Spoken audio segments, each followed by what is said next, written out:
Hi hello welcome back to our channel. నేను మీ సిరిని. ఈ రోజు నేను గుత్తంకాయ కర్రీ అయితే చెబుతున్నా. అదేనండో ఈ నూనెంకాయ చారా. ముందుగా మన ఛానల్ ఎవరైనా సబ్స్క్రైబ్ చేసుకోకుంటే మన ఛానల్ సబ్స్క్రైబ్ చేసుకోండి. అలాగే లైక్ చేసి షేర్ చేసి కామెంట్ చేసేయండి. ఈ గుత్తంకాయ కర్రీ చాలా మందికి చేసేది రాదనమాట. చాలా మందికి ఇష్టం ఉంటుంది కానీ చేసేది రాదు. నేను చెప్పిన ప్రాసెస్లో చేసేయండి, టేస్ట్ అయితే అదిరిపోతుంది. దీని ముందర చికెన్, మటన్, ఎగ్ కర్రీ ఏది పనికి రాదనమాట. నేను చెప్పిన ప్రాసెస్లో చేసేసుకోండి, చాలా బాగుంటుంది. ప్రాసెస్ అంటే చూసేద్దాం రండి. ఇప్పుడు నేను చూపిస్తున్నాను కదా, ఇలా ఒక 10-15 వంకాయలు, ఇలా ఫ్రెష్ వంకాయలు తీసుకోండి. అది కూడా చిన్నవి మాత్రమే, అవి ఫ్రెష్గా ఉండాలి.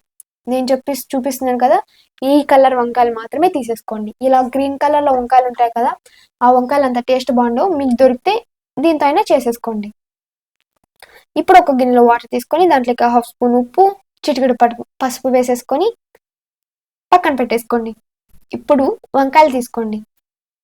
ఈ వంకాయల్ని నేను చూపిస్తున్న విధంగా కట్ చేసుకోండి. ఇప్పుడు ఈ వంకాయ ఉంది కదా, ఈ వంకాయ పైన ఉన్న తొట్టెము హాఫ్కి కట్ చేసుకోవాలన్నమాట. హాఫ్ మాత్రమే కట్ చేసుకోండి, ఫుల్గా అయితే కట్ చేసుకోకండి. ఇలా సగం వంకాయ తొట్టెం కట్ చేసుకోవాలన్నమాట. ఈ వంకాయ తొట్టెం బాగా బలిచిపోయింది, అందుకే నేను చాలా కష్టపడ్డా దీనికోసేకి. ఇలా నేను చూపిస్తున్న విధంగా కట్ చేసుకున్న తర్వాత ముందర కొంచెం కోసేసి ఇలా జామకాయకి వస్తాం కదా, 4 పీసెస్ అలా కట్ చేసుకోండి.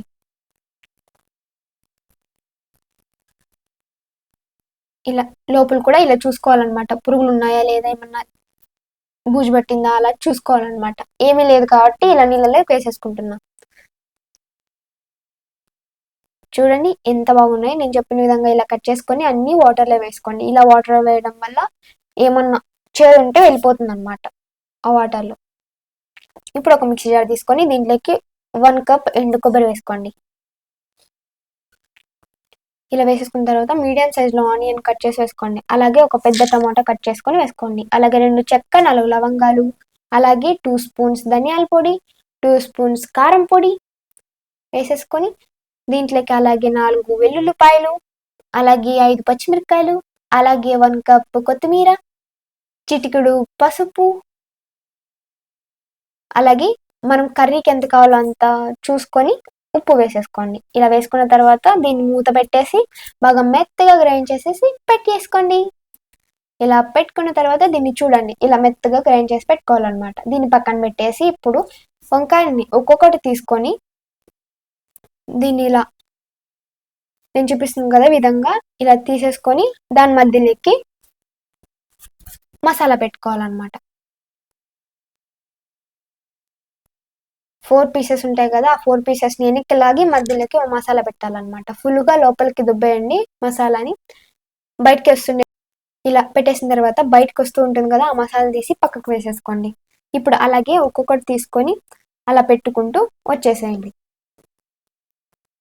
ఇలా నేను చూపిస్తున్న విధంగా అన్ని పెట్టేసుకున్న తర్వాత వీటన్నిటిని ఒక పక్కకు పెట్టేసుకొని స్టవ్ మీద ఒక కడాయి పెట్టేసుకొని దాంట్లోకి ఆయిల్ వేసేసుకోండి. ఆయిల్ ఎక్కువ వేయాలండి, మళ్ళీ తక్కువ వేసుకోకండి. ఆయిల్లోనే వంకాయలు బాగా వేయించుకోవాలన్నమాట. మీరు ఆయిల్ని ఎక్కువ వేసుకోండి. నేను దీంట్లో అప్పలాలు అనేటివి వేయించాను అనమాట. దాంట్లోనే కొంచెం ఆయిల్ ఉంటే ఇంకా కొంచెం ఆయిల్ యాడ్ చేశాను అనమాట. ఇలా ఆయిల్ బాగా వేడెక్కాక దీంట్లోకి కొంచెం జీలకర్ర వేసేసుకొని అలాగే మీడియం సైజులో ఉన్న ఆనియన్ కట్ చేసి వేసుకొని అలాగే దాంట్లో కొద్ది కరివేపాకు వేసేసి బాగా కలిపేసుకోండి.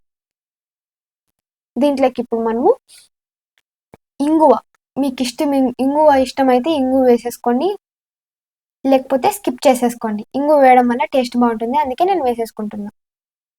ఇలా బాగా కలిపేసుకోండి. ఇలా ఇంగువ వేసాక బాగా కలిపేస్తారు కదా, ఇప్పుడు దీంట్లోకి మనము వంకాయలు మసాలా పెట్టుకున్నాం కదా, వాటన్నిటిని దీంట్లోకి వేసేసుకోండి. ఇప్పుడే చెప్తున్నా, ఆయిల్ ఎక్కువ వేసుకోవాలి, లేకపోతే వంకాయలు బాగా ఉడకవండి. వంకాయలు ఉడకడం వల్ల టేస్ట్ బాగుంటుంది అనమాట, ఆయిల్లో బాగా వేయించడం వల్ల. నేను ఆయిల్ ఎక్కువగానే వేసుకున్నా, కానీ మీకు కొంచెం తక్కువలాగే అనిపిస్తుంది. ఇలా వేసుకున్న తర్వాత కొద్దిసేపు అలాగే మీడియం ఫ్లేమ్లో ఒక 5 మినిట్స్ కానీ 6 మినిట్స్ కానీ బాగా ఉడకనివ్వండి. ఇలా ఉడికిన తర్వాత చూడండి, ఒక్కొక్కటి ఇలా తిప్పేసుకుంటూ ఉండాలన్నమాట. చూడండి, ఇలా మీరు చూస్తున్నారు చూడండి, ఈ వంకాయల కలర్ ఎలా ఉన్నాయో, ఇప్పుడు తిప్పేసిన కలర్ వంకాయలు ఎలా ఉన్నాయో మీరే చూడొచ్చు. చూడండి ఎంత బాగా ఉడికాయో వంకాయలు ఆయిల్లో. ఇలా ఆయిల్‌లో ఉడికించడం వల్ల టేస్ట్ అనేది చాలా బావుంటుంది.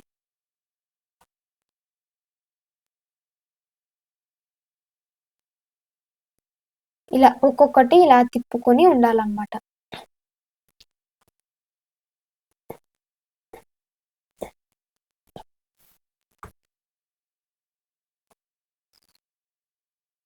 చూడండి అలాగే కింద ఏమన్నా మాడుతుందో లేదో ఒకసారి చూస్తూ ఉండండి. నాకేం మాడలేదు. మీరు చూసుకోండి ఒకసారి. ఇలా బాగా వంకాయలన్నీ రెండు సైడ్‌లో బాగా ఉడికాక ఇలా బాగా కలుపుకోవచ్చు. ఇలా కలిపేసిన తర్వాత ఆయిల్‌లో బాగా మసాలా బాగా ఉడికాక, వంకాయలు బాగా ఉడికేసాక, ఇప్పుడు మనము మసాలాలు కొంచెం వంకాయలకి పెట్టుకున్నాం కదా! ఆ తర్వాత మసాలా ఇంకా మిగిలి ఉంటుంది కదా! ఆ మసాలా మొత్తం ఇలా దీనిపైన వేసేసుకోండి వంకాయల పైన. ఇలా మసాలా మొత్తం వేసేసాక, ఇప్పుడు ఈ రెండిటిని బాగా మిక్స్ చేసేసుకోండి. మసాలా పచ్చివాసన పోయే వరకు బాగా ఉడికించుకోవాలి. లేకపోతే కర్రీ మొత్తం మసాలా వాసన వస్తూ ఉంటుంది. పచ్చి వాసన వస్తూ ఉంటుంది. ఇలా కలిపేసిన తర్వాత కొద్దిసేపు లో ఫ్లేమ్‌లో 5 మినిట్స్ ఉడికించండి. ఆయిల్ పైకొచ్చే వరకు బాగా ఉడికించుకోవాలన్నమాట. మళ్ళీ ఇంకొకసారి బాగా కలిపేసి 5 నిమిషాల తర్వాత ఇంకా ఒక 2 నిమిషాలు బాగా లో ఫ్లేమ్‌లో ఉడికించాలి ప్లేట్ మూసి పెట్టేసి. ఇలా బాగా ఉడికి చూడండి ఆయిల్ మొత్తం పైకొచ్చేసింది. ఇప్పుడు దీంట్లోకి కొద్దిగా అంటే ఒక 1 గరిట నీళ్ళు పోసేసుకొని ఇలా బాగా కలుపుకోండి.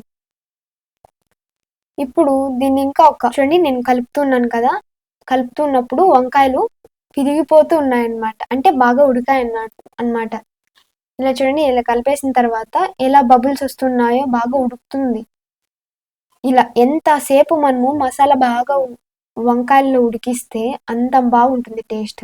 ఇలా బాగా ఉడికేసాక దీంట్లోకి మన మిక్సీ జార్‌లో ఉంటది కదా! ఆ మిక్సీ జార్‌లోకి బాగా వాటర్ పోసేసుకొని దీంట్లోకి పోసేసుకోండి. ఎక్కువ పోసేయకండి. గ్రేవీ ఉండదన్నమాట. నూనెంకాయ చారు అనేది గ్రేవీ ఉండాలి. ఎక్కువ వాటర్ ఉంటే అంత టేస్ట్ ఉండదన్నమాట. ఇలా మనకి ఎంత కావాలో అంత వాటర్ పోసేసుకొని దీని మీద కొంచెం కొత్తిమీర చల్లేసుకోండి. మీరు టేస్ట్ చూసి ఉప్పు తక్కువైందా, కారం తక్కువైందా, ఏం తక్కువైంది అనేది చూసి వేసేసుకోండి. స్మెల్ అయితే ఎంత బాగొస్తదో అసలు. ఈ వంకాయ కర్రీ చేసినప్పుడు పక్కింటి వాళ్ళు కూడా పరిగెత్తుకొని వస్తారు ఈ వంకాయ కర్రీ స్మెల్ చూసాక. చూడండి నేను వాటర్ వేసిన వెంటనే చూడండి ఎలా తెరులుతుందో.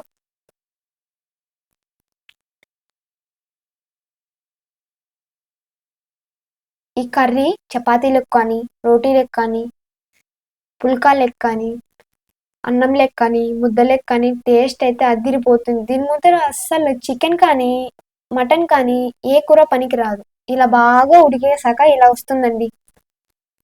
ఫైనల్‌గా కర్రీ ఇలా గ్రేవీ లాగా. మీకు కూడా ఇష్టమైతే మీరు కూడా ఇంట్లో ట్రై చేసేయండి. టేస్ట్ అద్దిరిపోతుంది. దీంట్లోకి బెస్ట్ కాంబినేషన్ చపాతీ అండ్ పుల్కా. మీరు కూడా ఒకసారి ట్రై చేసి ఎలా వచ్చిందో కామెంట్ సెక్షన్‌లో కామెంట్ చేసేయండి. అలాగే లైక్ చేసి, షేర్ చేసి మన ఛానల్ ఎవరైనా సబ్స్క్రైబ్ చేసుకోండి. Okay guys bye. ఇష్క్ యూ ఆల్.